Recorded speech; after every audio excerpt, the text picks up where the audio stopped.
ओम नमः शिवाय।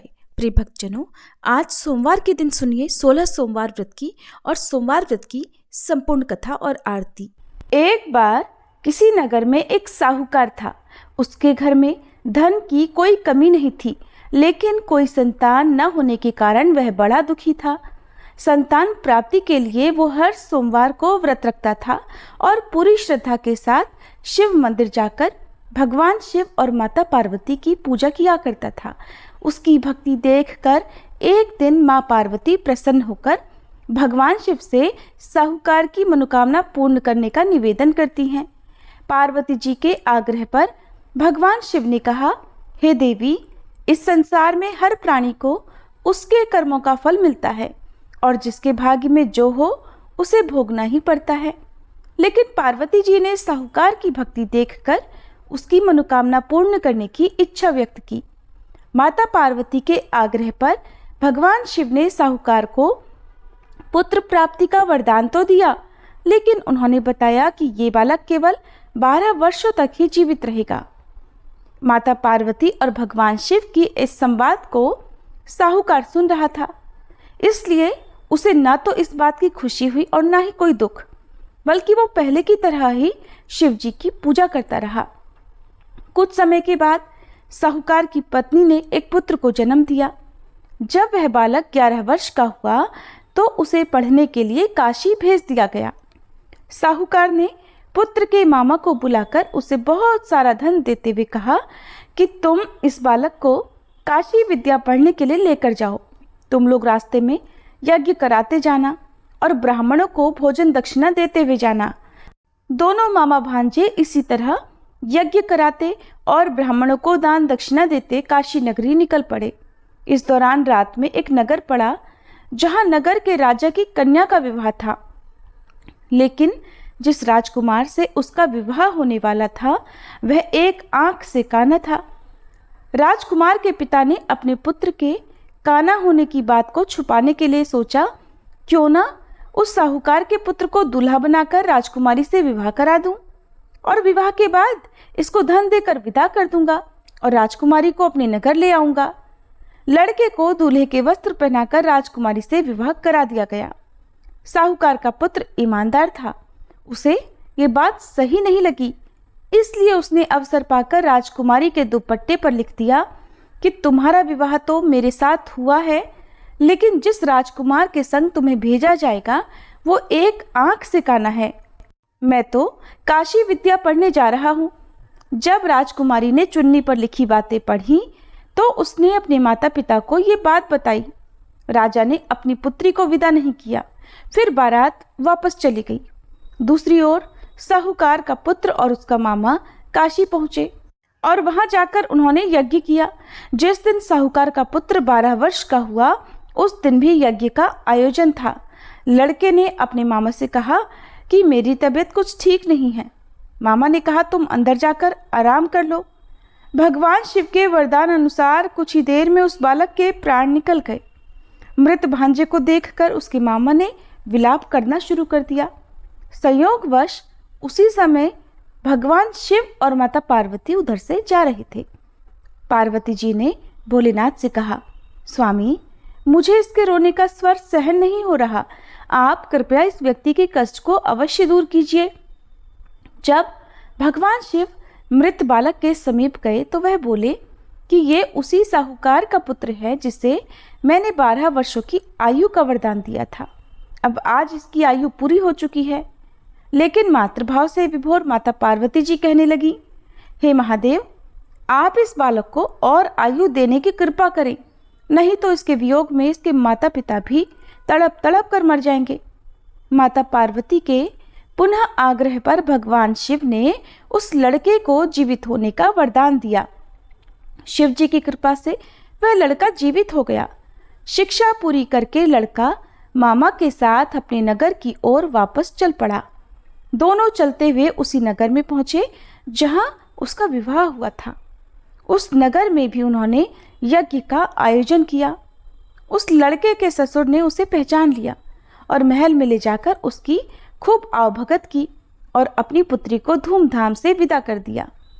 इधर साहूकार और उसकी पत्नी भूखे प्यासे रहकर अपने बेटे की प्रतीक्षा कर रहे थे।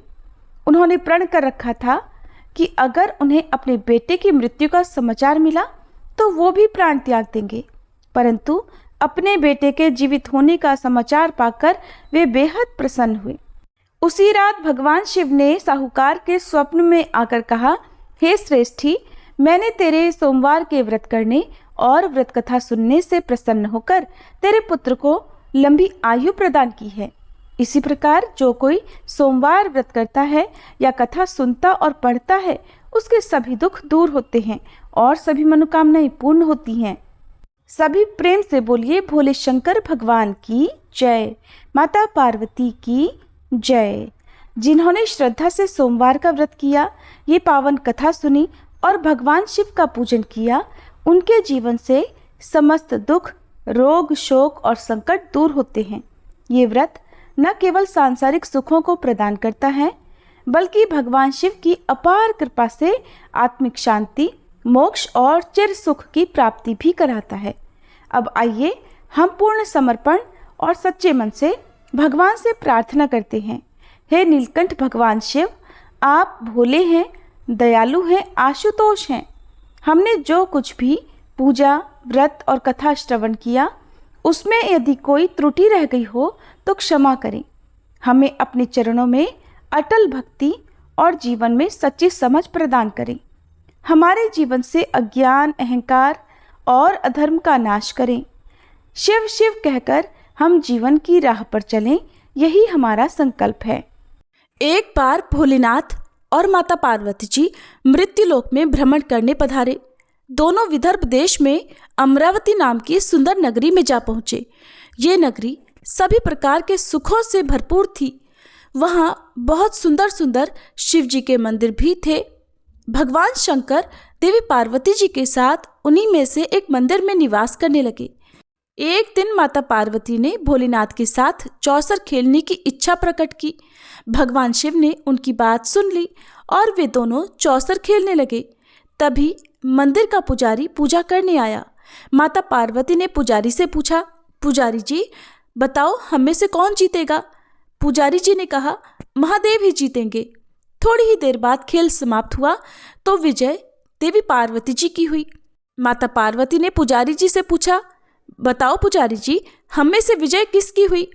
तब पुजारी जी ने महादेव को ही विजयी होने की बात बताई। ये सुनकर देवी पार्वती जी को पुजारी जी पर क्रोध आया और उन्हें कोढ़ी होने का श्राप दे दिया। कोढ़ से ग्रस्त पुजारी बहुत दुखी रहने लगे। एक दिन देवलोक की अप्सरा भगवान शिव की पूजा करने के लिए उस शिव मंदिर में आई। पुजारी जी की कोढ़ की अवस्था देखकर दया भाव से पूछताछ करने लगी। तब पुजारी जी ने सारी बात अप्सरा को बता दी। उनमें से एक अप्सरा बोली, आप सभी व्रतों में श्रेष्ठ 16 सोमवार के व्रत करो, इससे शिवजी प्रसन्न होंगे और वे तुम्हारे कष्ट अवश्य दूर करेंगे। पुजारी जी ने इस व्रत की विधि पूछी। तब अप्सराओं ने बताया, सोमवार के दिन व्रत रखो, स्वच्छ वस्त्र धारण करो, संध्या और उपासना के बाद आधा किलो गेहूं का आटा लेकर इसके 3 भाग करो। घी, गुड़, दीप, नैवेद्य, पुंगी फल, बेलपत्र, जनेऊ जोड़ा, चंदन, अक्षत और पुष्प आदि से प्रदोष काल में भगवान शंकर का पूजन करो। 3 भागों में से 1 भाग शिव जी को अर्पण करो, बाकी 2 को शिव जी के प्रसाद के रूप में उपस्थित जन को बांट दो। खुद भी प्रसाद ग्रहण करो। इस तरह 16 सोमवार व्रत करो। 17वें सोमवार को पाव भर की पवित्र आटे की बाटी बनाओ, उसमें घी और गुड़ मिलाकर चूरमा बनाओ, शिव जी को भोग लगाकर उपस्थित भक्तों में बांट दो। इसके बाद परिवार सहित प्रसाद ग्रहण करो तो इससे सभी मनोरथ पूर्ण हो जाते हैं। ऐसी बात बताकर अप्सराएं चली गईं। पुजारी जी ने अप्सराओं की बताई विधि अनुसार 16 सोमवार के व्रत किए, जिसके पुण्य प्रताप से भगवान शिव की कृपा और माता पार्वती की दया से पुजारी जी कोढ़मुक्त हो गए और आनंद से रहने लगे। कुछ समय के बाद भगवान शिव और देवी पार्वती जी वापस उसी मंदिर में आए। देवी पार्वती ने पुजारी जी को निरोगी देखकर कारण पूछा तो पुजारी जी ने 16 सोमवार व्रत की महिमा बताई।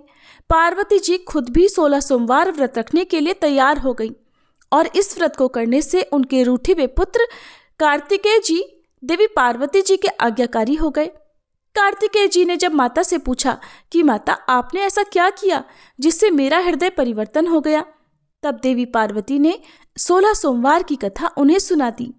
कार्तिकेय जी ने अपने विशेष मित्र से जो कहीं खो गया था उससे मिलने की कामना में 16 सोमवार के व्रत किए तो उनका खोया हुआ मित्र उन्हें जल्दी मिल गया। मित्र ने इस आकस्मिक मिलन का कारण पूछा तो कार्तिकेय जी ने उसे 16 सोमवार का व्रत करना बताया। मित्र ने व्रत की विधि विधान पूछा और स्वयं के विवाह की मनोकामना से 16 सोमवार के व्रत धारण किए। इसके बाद कार्तिकेय जी का मित्र एक स्वयंवर सभा में गया तो वहां की राजकुमारी ने आकर्षित होकर उसके गले में वरमाला डाल दी और उसे अपना पति स्वीकार कर लिया। तब राजा ने बहुत सारा धन और सामान देकर उसको भेजा। अब वे दोनों सुख से रहने लगे। जब 16 सोमवार के व्रत का उसकी पत्नी को पता लगा तो उसने पुत्र प्राप्ति की कामना से 16 सोमवार के व्रत किए। उसके कुछ समय बाद एक अति सुंदर, सुशील और बुद्धिमान पुत्र प्राप्त हुआ। जब वह बड़ा हुआ तो उसने अपनी माँ से 16 सोमवार के व्रत की गाथा सुनी। तब उसने भी राज्याधिकार प्राप्त करने के लिए 16 सोमवार के व्रत शुरू कर दिए। एक राजा को अपनी कन्या के लिए योग्य पुरुष की खोज थी। राजा ने अपनी कन्या का विवाह उस सर्वगुण संपन्न पुरुष से कर दिया। राजा के कोई पुत्र नहीं था तो उसने अपने दामाद की योग्यता देखकर उसे राजा बना दिया। राजा बनने के बाद भी वह 16 सोमवार के व्रत करता। 17वां सोमवार आने पर उसने अपनी पत्नी से शिवजी की पूजा के लिए मंदिर चलने को कहा तो उसने दासियों से कहकर पूजा की सामग्री तो भिजवा दी लेकिन खुद नहीं गई। अब इधर राजा ने शिवजी की पूजा समाप्त की तो आकाशवाणी हुई, हे राजा, अपनी रानी को राजमहल से निकाल दे, नहीं तो सर्वनाश हो जाएगा। राज दरबार में आकर सभासदों से विचार विमर्श किया और सर्वनाश के भय से रानी को राजमहल से निकाल दिया गया। अपने दुर्भाग्य को कोसती हुई रानी नगर से बाहर चली गई। दुखी मन से चलते हुए वह एक गांव में जा पहुंची। वहां पर एक बूढ़ी माई थी जो सूत बेचा करती थी। बूढ़ी माई ने दया करके रानी को अपने साथ सूत बेचने के लिए रख दिया। जब से रानी को साथ रखा बूढ़ी माई का तो सूत बिकना ही बंद हो गया। बूढ़ी माई ने रानी से वहां से जाने को कह दिया। अब रानी एक तेली के यहाँ काम मांगने गई। उसी समय तेली के मटके चटक गए, सारा तेल बह गया। तेली ने भी उसे वहां से भगा दिया। दुखी होकर रानी एक नदी के पास गई तो नदी का सारा पानी सूख गया। वह एक पेड़ के नीचे बैठी तो पेड़ के सारे पत्ते सूख कर गिर गए।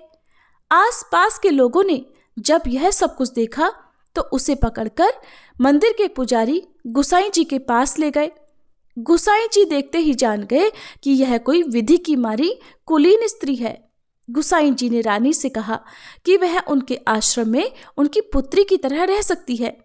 अब रानी आश्रम में रहने लगी। रानी भोजन बनाती थी तो उसमें कीड़े पड़ जाते थे। पानी भरकर लाती तो वह गंदा हो जाता था। अब तो गुसाई जी ने एक दिन दुखी होकर उससे पूछा कि बेटी, तुम्हारी ये दशा कैसे हुई? ये किस देवता का कोप है?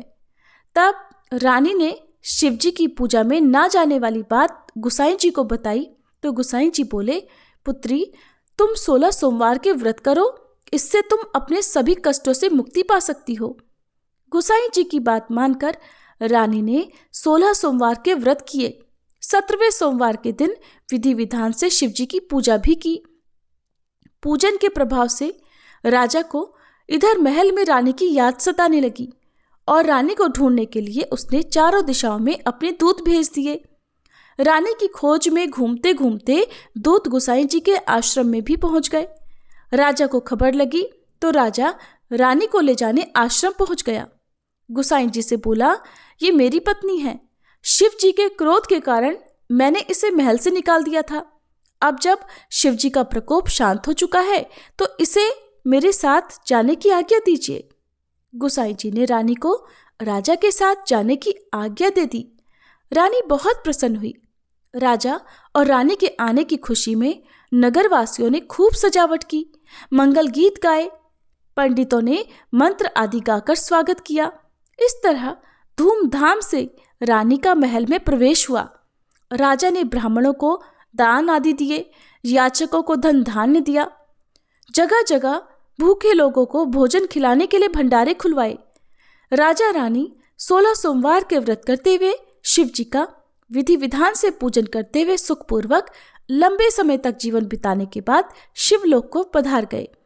इस प्रकार जो भी मनुष्य मन, वचन और कर्म से भक्ति भाव से 16 सोमवार के व्रत और पूजन विधि विधान से करता है, कथा का श्रवण करता है, वह सभी सुखों को प्राप्त करके अंत में शिवलोक को गमन करता है और यह व्रत सभी मनोरथ पूर्ण करने वाला है। जय गणेश गिरिजा सुवन मंगल मूल सुजान, कहत अयोध्या दास तुम देहु अभय वरदान। जय गिरिजापति दीन दयाला, सदा करत संतन प्रतिपाला। भाल चंद्रमा सोहत नीके, कानन कुंडल नाग फनीके। अंग गौर शिर गंग बहाए, मुंड माल तन क्षार लगाए। वस्त्र खाल बाघांबर सोहे, छवि को देखी नाग मन मोहे। मैना मातु की हवे दुलारी, वाम अंग सोहत छवि न्यारी। कर त्रिशूल सोहत छवि भारी, करत सदा शत्रुन क्षयकारी। नंदी गणेश सोहितः कैसे, सागर मध्य कमल है जैसे। कार्तिक श्याम और गणराऊ, या छवि को कही जात न काऊ। देवन जब ही जाय पुकारा, तब ही दुख प्रभु आप निवारा। किया उपद्रव तारक भारी, देवन सब मिली तुम ही जुहारी। तुरत षडानन आप पठायऊ, लव निमेष मह मारी गिरायऊ। आप जलंधर असुर संहारा, सुयश तुम्हार विदित संसारा। त्रिपुरासुर सन युद्ध मचाई, सब ही कृपा कर लीन बचाई। किया तपहि भागीरथ भारी, पुरब प्रतिज्ञाता सुपुरारी। दानिन मह तुम सम को नाही, सेवक स्तुति करत सदाही। वेद नाम महिमा तब गाई, अकथ अनादि भेद नहीं पाई। प्रकटी उदधि मंथन में ज्वाला, जरत सुरासुर भये विहाला। कीन्ही दया तह करि सहाई, नीलकंठ तब नाम कहाई। पूजन रामचंद्र जब कीन्हा, जीत के लंक विभीषण दीन्हा। सहस कमल में हो रहे धारी, कीन्ह परीक्षा तब ही पुरारी। एक कमल प्रभु राखे उजोई, कमल नयन पूजन चह सोई। कठिन भक्ति देखी प्रभु शंकर, भय प्रसन्न दिए इच्छित वर। जय जय जय अनंत अविनाशी, करत कृपा सबके घटवासी। दुष्ट सकल नित मोहि सतावे, भ्रमत रहो मोहि चैन ना आवे। त्राहि त्राहि मैं नाथ पुकारो, ये ही अवसर मोहि आन उबारो। ले त्रिशूल शत्रुन को मारो, संकट से मोहि आन उबारो। मात पिता भ्राता सब होई, संकट में पूछत नहीं कोई। स्वामी एक है आस तुम्हारी, आए हरहु मम संकट भारी। धन निर्धन को देत सदाही, जो कोई जाचे सो फल पाही। स्तुति के ही विधि करे तुम्हारी, क्षमहु नाथ अब चूक हमारी। शंकर हो संकट के नाशन, मंगल कारण विघ्न विनाशन।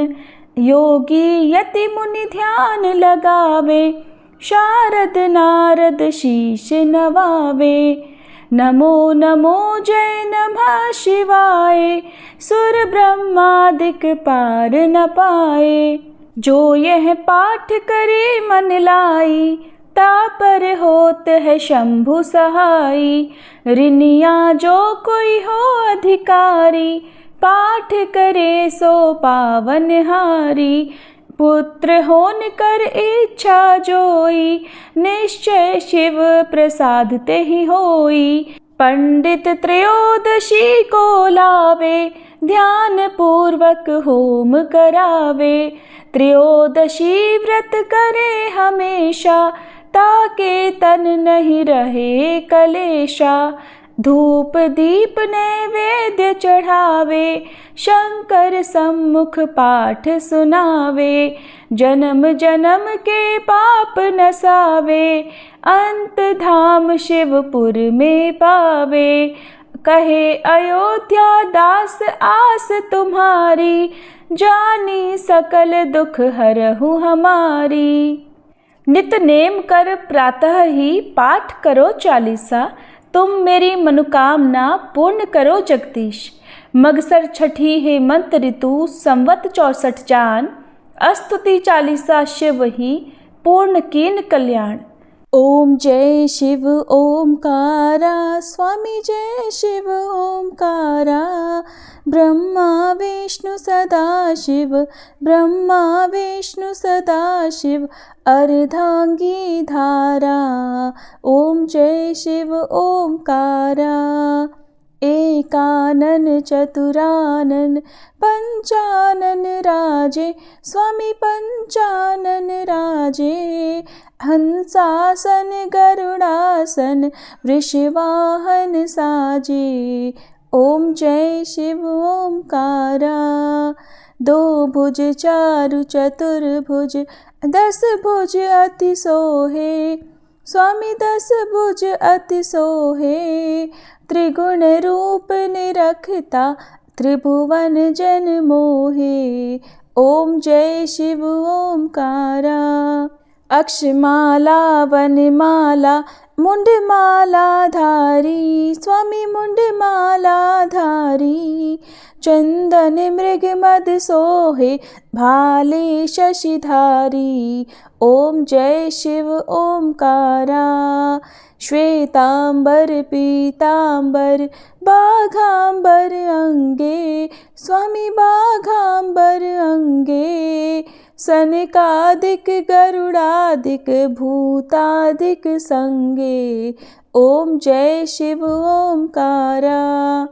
कर के मध्य कमंडल, चक्र त्रिशूलधारी, स्वामी चक्र त्रिशूलधारी। सुखकारी दुखहारी, जग पालनकारी। ओम जय शिव ओमकारा। ब्रह्मा विष्णु सदा शिव, जानत अविवेका, स्वामी जानत अविवेका। प्रणवाक्षर में शोभित, ये तीनों एका। ओम जय शिव ओमकारा। त्रिगुण स्वामी जी की आरती, जो कोई नर गावे, स्वामी जो कोई नर गावे। कहत शिवानंद स्वामी, रटत भोलानंद स्वामी, सुख संपत्ति पावे। ओम जय शिव ओमकारा। ओम जय शिव ओमकारा, स्वामी जय शिव ओमकारा। ब्रह्मा विष्णु सदा शिव, अर्धांगी धारा। ओम जय शिव ओमकारा।